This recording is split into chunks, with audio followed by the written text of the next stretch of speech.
এক ব্যক্তির একটি মুরগি ছিল। মুরগিটি সোনার ডিম পাড়ত। তবে মুরগির মালিক সোনার ডিমের মূল্য বুঝতেন না। হঠাৎ করে একদিন এক ব্রিটিশ লোক দেখলেন মুরগি সোনার ডিম পাড়ছে। তখন ব্রিটিশ লোক মুরগিটি কিনে নিতে চায়, তবে মুরগির মালিক মুরগিটি বিক্রি করতে অস্বীকার করেন।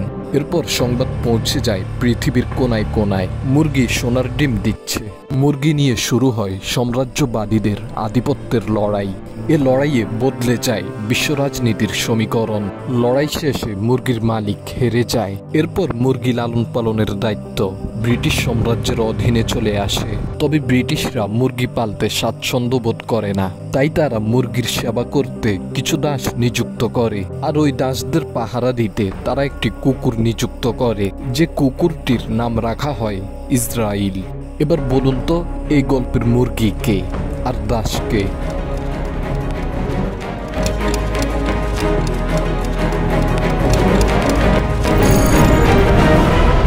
আধুনিক বিশ্বের চাকা ঘুরাচ্ছে তেল। যদিও তেল উৎপাদন করে মধ্য দুনিয়া, তবে তেলের বাজার নিয়ন্ত্রণ করে পশ্চিম দুনিয়া। বিশ্ব রাজনীতির পরিস্থিতি যেমনই হোক না কেন, মানুষ ক্ষুধার জ্বালায় বাঁচুক বা মরুক, ইসরায়েল সমস্ত আরব বিশ্বকে ধ্বংস করে দেখ না কেন, অথবা ইসরায়েলের বিরুদ্ধে হাজারো অপরাধের অভিযোগ প্রমাণিত হোক না কেন, আমেরিকা সর্ব অবস্থায় ইসরায়েলকে অন্ধ সমর্থন করে। কিন্তু প্রশ্ন হলো, ইসরায়েলের প্রতি আমেরিকার এমন একপাক্ষিক সমর্থনের কারণ কি? 1920-এর শতক থেকে আরব বিশ্বে খনিজ তেলের আবিষ্কার হতে শুরু করে। এরপর তেলের নিয়ন্ত্রণ দখল করতে পশ্চিমা শক্তিগুলো আরব বিশ্বের উপর ঝাঁপিয়ে পড়ে। শুরু হয় পশ্চিমাদের সাথে আরব বিশ্বের লড়াই।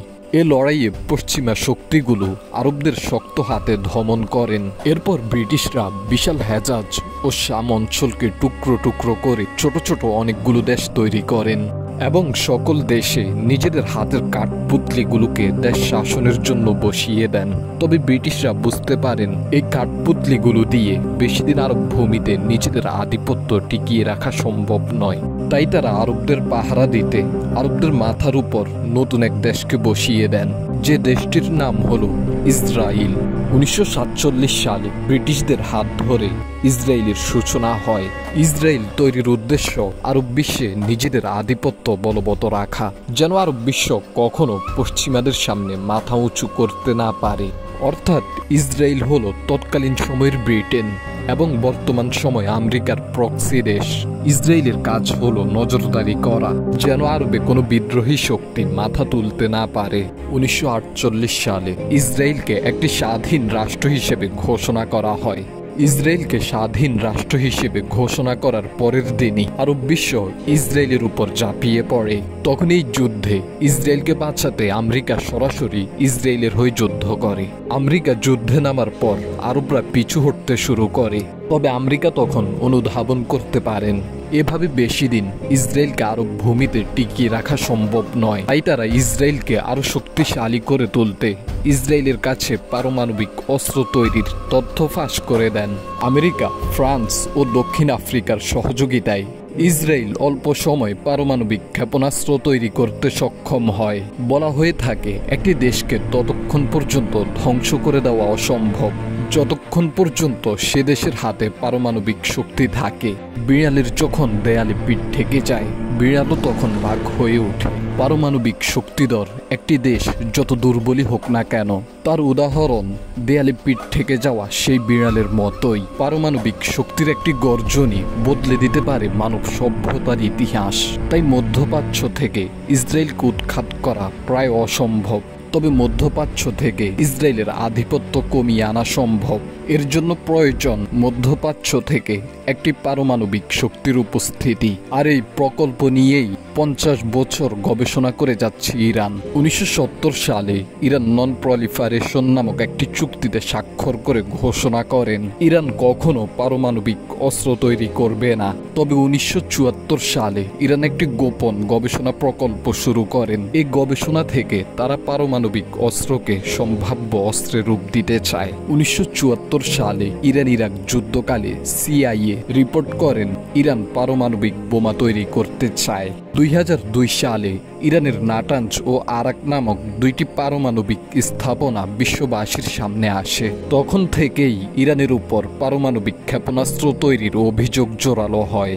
এরপর জাতিসংঘ, আমেরিকা ও ইউরোপীয় ইউনিয়ন একাধিকবার ইরানের উপর অর্থনৈতিক নিষেধাজ্ঞা আরোপ করেন। 2010 সালে মার্কিন যুক্তরাষ্ট্র ইসরায়েলের গোপন সহযোগিতায় ইরানের ইউরেনিয়াম সমৃদ্ধকরণ যন্ত্রে হামলা চালায়। একই সাথে 2010 থেকে 2020 পর্যন্ত আমেরিকা ও ইসরায়েল ইরানের শীর্ষ পারমাণবিক বিজ্ঞানীদের হত্যা করেন। 2015 সালে joint comprehensive plan of action চুক্তি স্বাক্ষরিত হয়।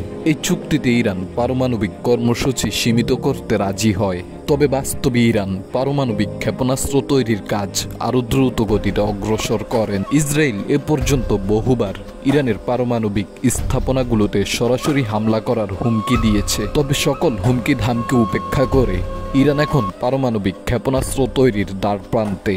একটি পারমাণবিক ক্ষেপণাস্ত্র তৈরি করতে ইউরেনিয়াম 90% পর্যন্ত সমৃদ্ধকরণ করা প্রয়োজন। ইরান এ পর্যন্ত 60% ইউরেনিয়াম সমৃদ্ধ করার কাজ সম্পূর্ণ করেছে।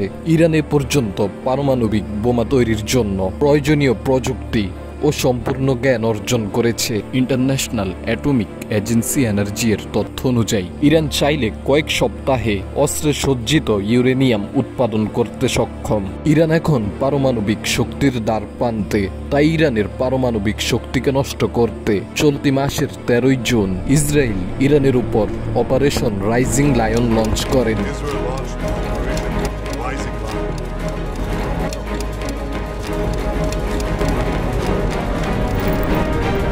কিন্তু প্রশ্ন হলো, ইরান পারমাণবিক ক্ষেপণাস্ত্র তৈরি করলে পশ্চিমাদের সমস্যা কি? আর ইরানের পারমাণবিক শক্তিধর হয়ে ওঠা কি বদলে দিতে পারে বিশ্ব রাজনীতির সমীকরণ? উত্তর হলো হ্যাঁ।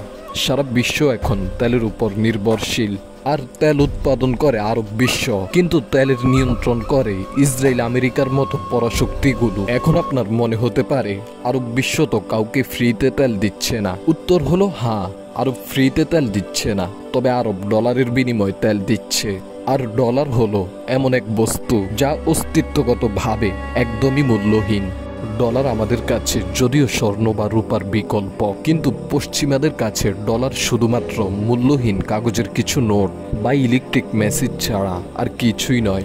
আমেরিকা চাইলে যত খুশি তত ডলার চাপাতে পারে, আর এই ডলারগুলো ব্যবহার করে তারা যত খুশি তত তেল কিনতে পারে। আমেরিকার এসব মূল্যহীন কাগজের নোট বা মেসেজের কাছে লুট হয়ে যাচ্ছে আরবের মূল্যবান খনিজ সম্পদ।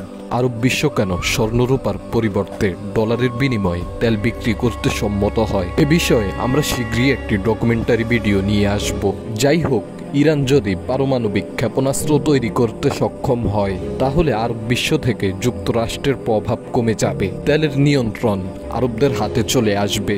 যেহেতু তেল বর্তমান বিশ্বের মূল চাবিকাঠি, তাই সারা বিশ্ব তখন আমেরিকা ছেড়ে ইরানের দিকে ঝুঁকে পড়বে। পতন হবে পশ্চিমা সভ্যতার। তবে ইরানের বিজয় মুসলমানদের জন্য কতটা লাভজনক তা একটি প্রশ্ন থেকেই যায়।